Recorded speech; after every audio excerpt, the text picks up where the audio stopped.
Hi there. Welcome to Tech Talk Weekly. I'm Bob from Creation Station. This is our weekly show where we give you 4 or 5 cool, interesting tech topics, something sciencey that you should know about, get you on your way in about 20 minutes. If there's something you'd like to see on the show, reach out. Creation Station at Broward.org. Our very first story this week is from that. Aaliyah, how are you doing today?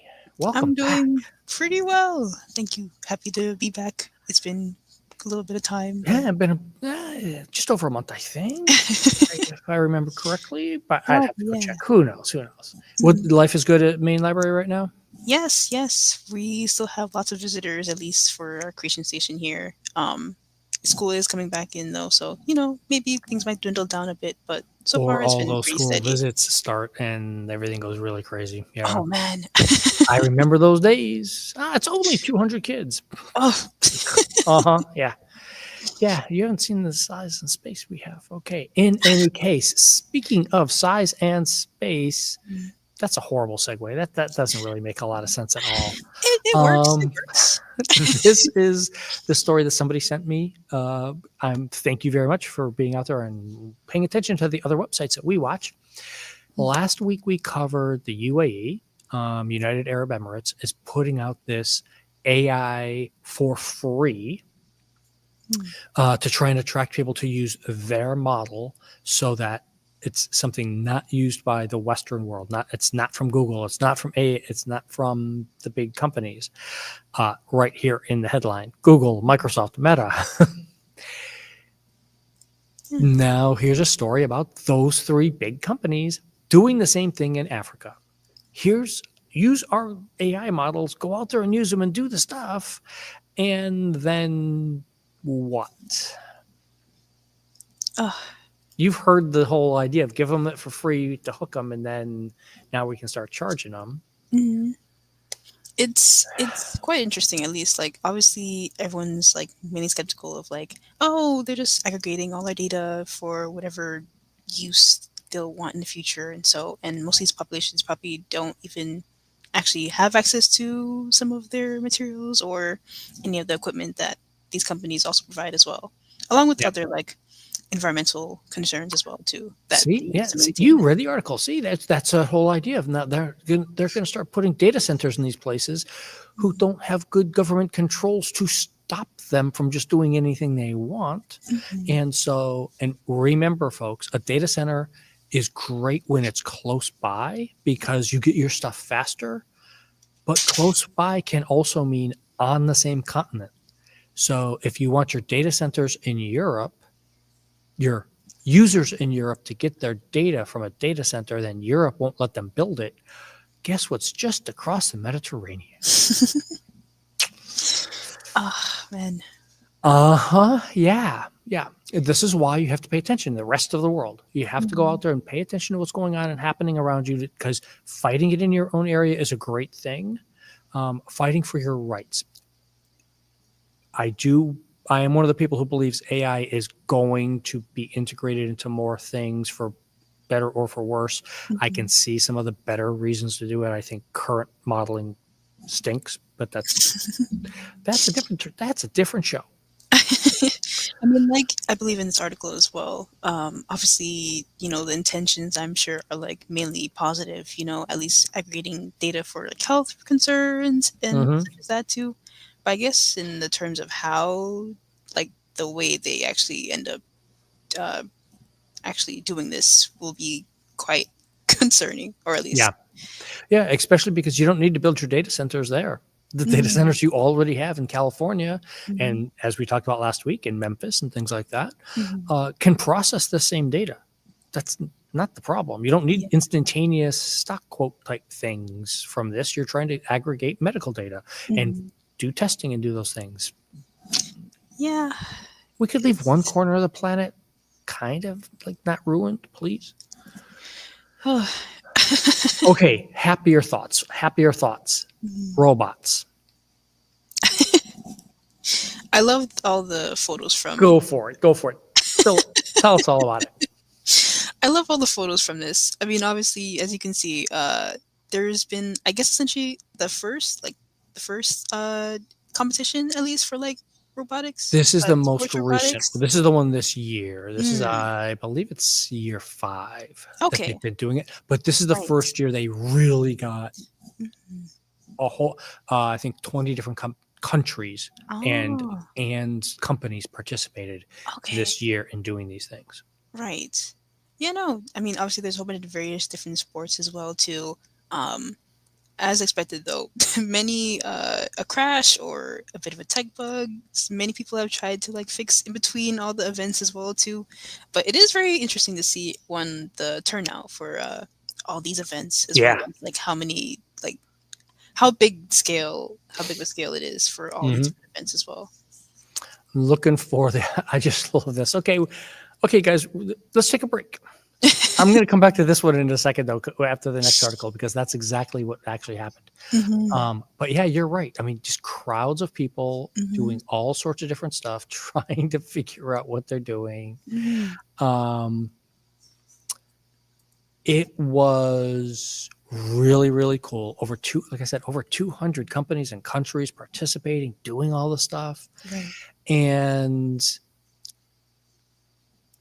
I was kind of surprised by Mm. the speed a little bit, and probably in the wrong way, Mm. because I kind of thought, hey, these guys should be going faster, Sure. and they're not. But there's a couple, and that's our next story is about that. For example, in this one right here, where the fastest robot in the 100-meter sprint did it in 33.7 seconds. Right. Uh, Usain Bolt does that in 9.5 seconds. Mhm. So yeah, robots are not going to be running us down anytime soon. Just about everybody, any healthy individual can usually get past that 38-second mark. Right. But I will point out in the other article that I found about this as I was reading things, one of the reasons they all failed so much was because of how much power Mhm.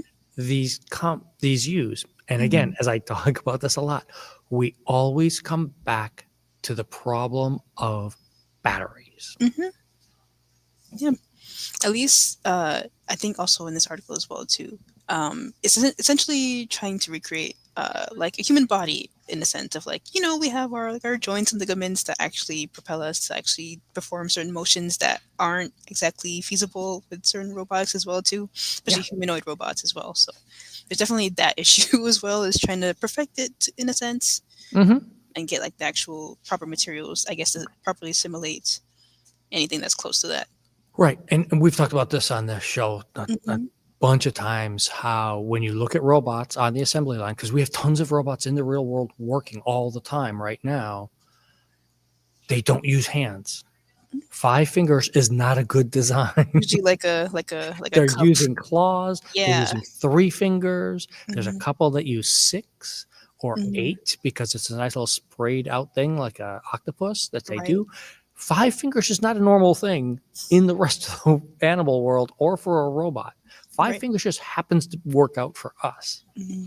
And when you start doing these things, plus the number of joints that it takes, Oh all the yes. various, just thinking about this picture right here of the hands that has 2 joints. Hmm.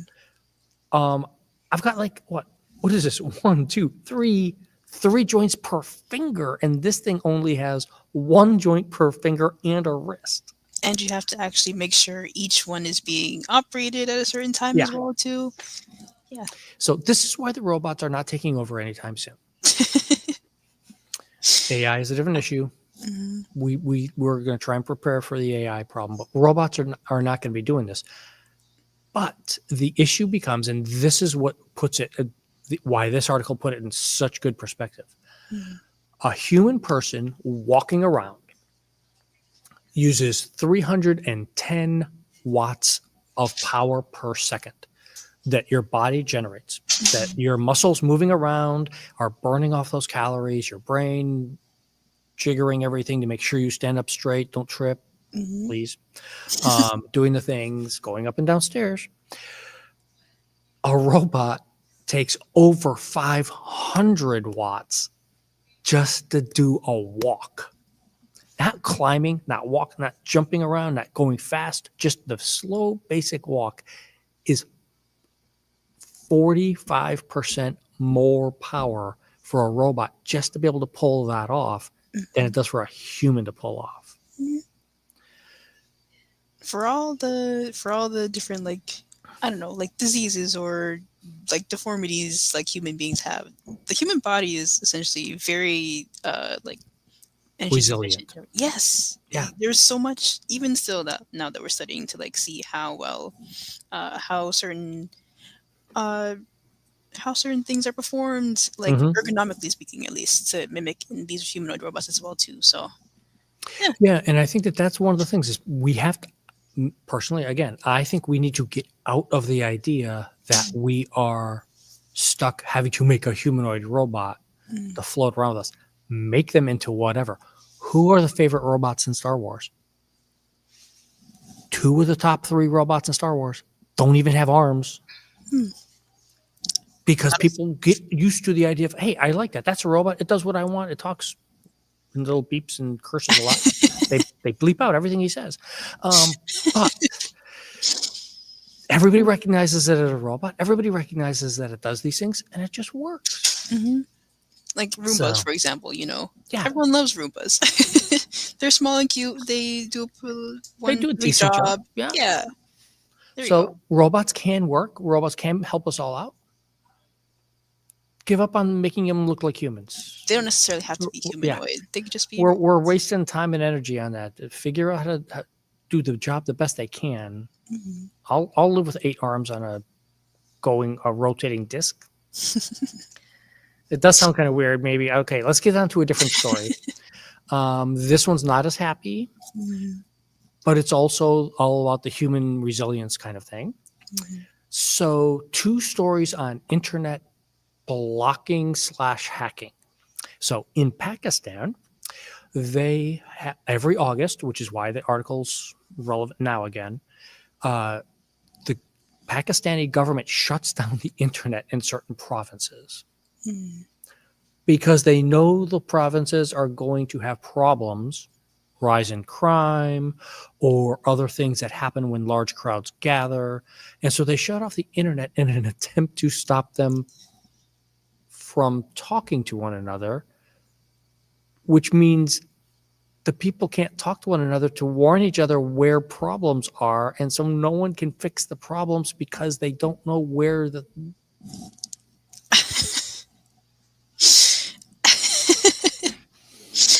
I feel like at a certain point, if something is available, I feel like there's at least a bit of trouble to prevent people from using whatever resources out there, or at least like with the internet, for example. Mhm. Obviously, since we're already like a society already so integrated with internet use anyway, as it is, Yeah. I'm sure there's like many problems that could stem at least just from like being prevented to use like the internet in general.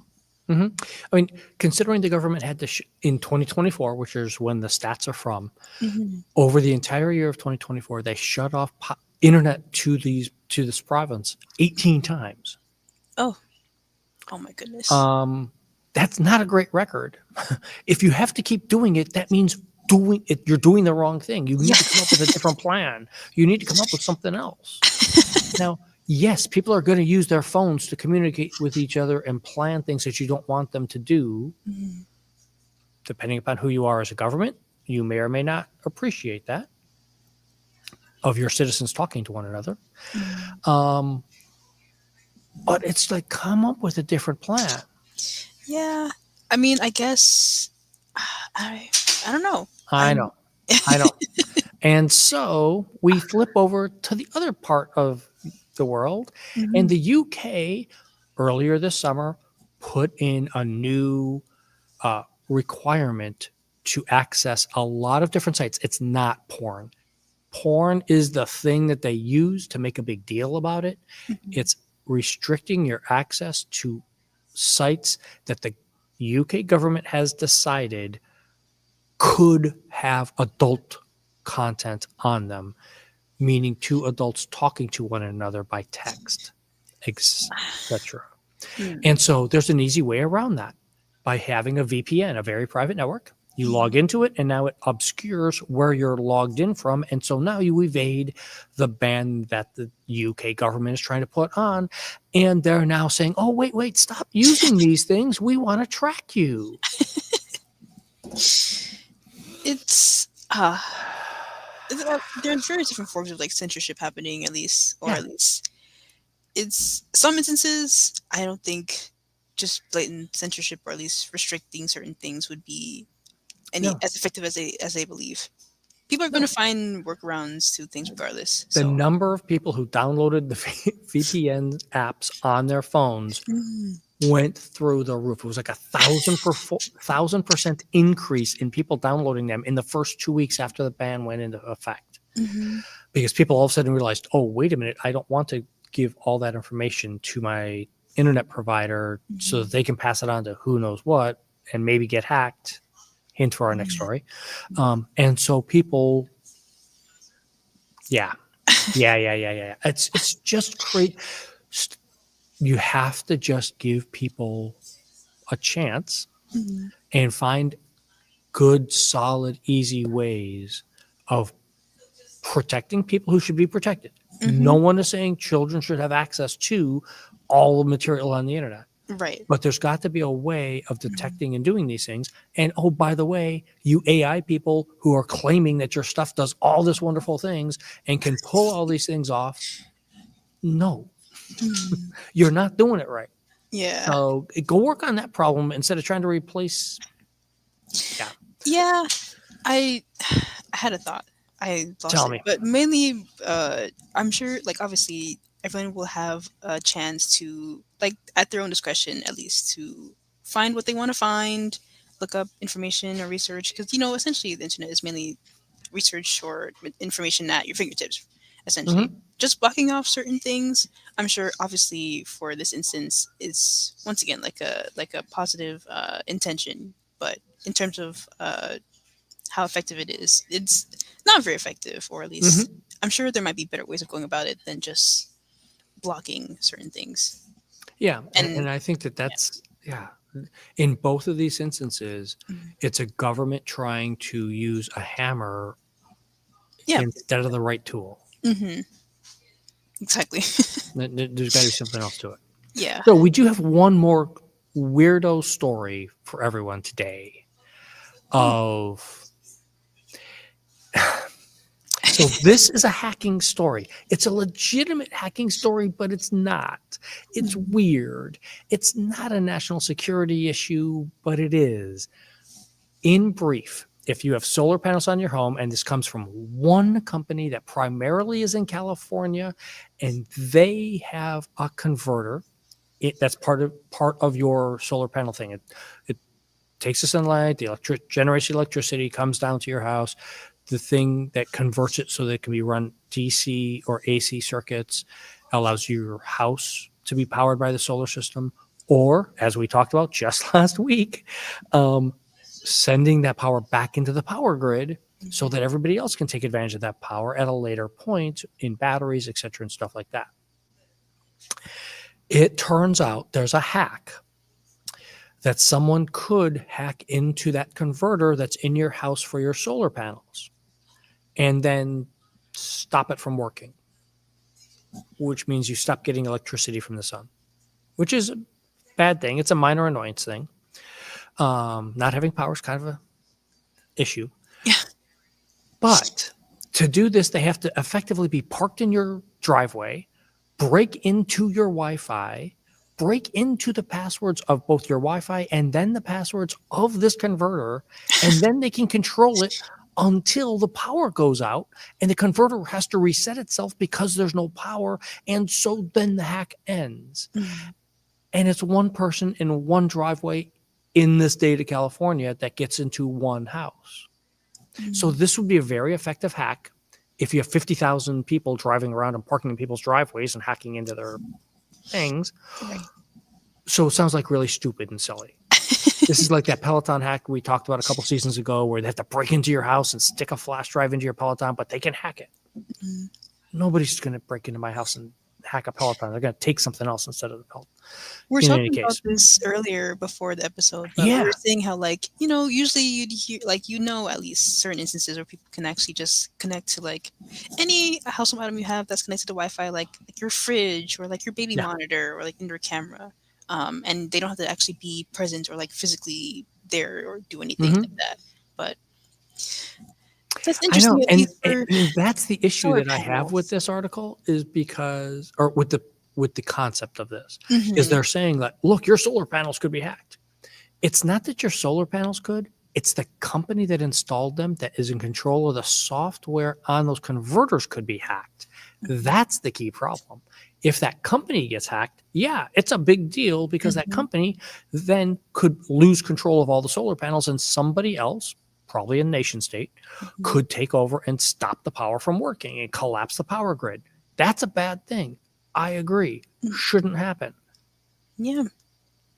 But it's not something to worry the homeowner about that you're going to Yeah, hack my solar maybe in the panels. sense that their personal data could be affected or There's no stolen, personal sure, data. but even Even the data is only that you have an account with these people right. now, and they don't get that data off of your house. They get it by hacking the company. Yeah. Who knows? So pay attention.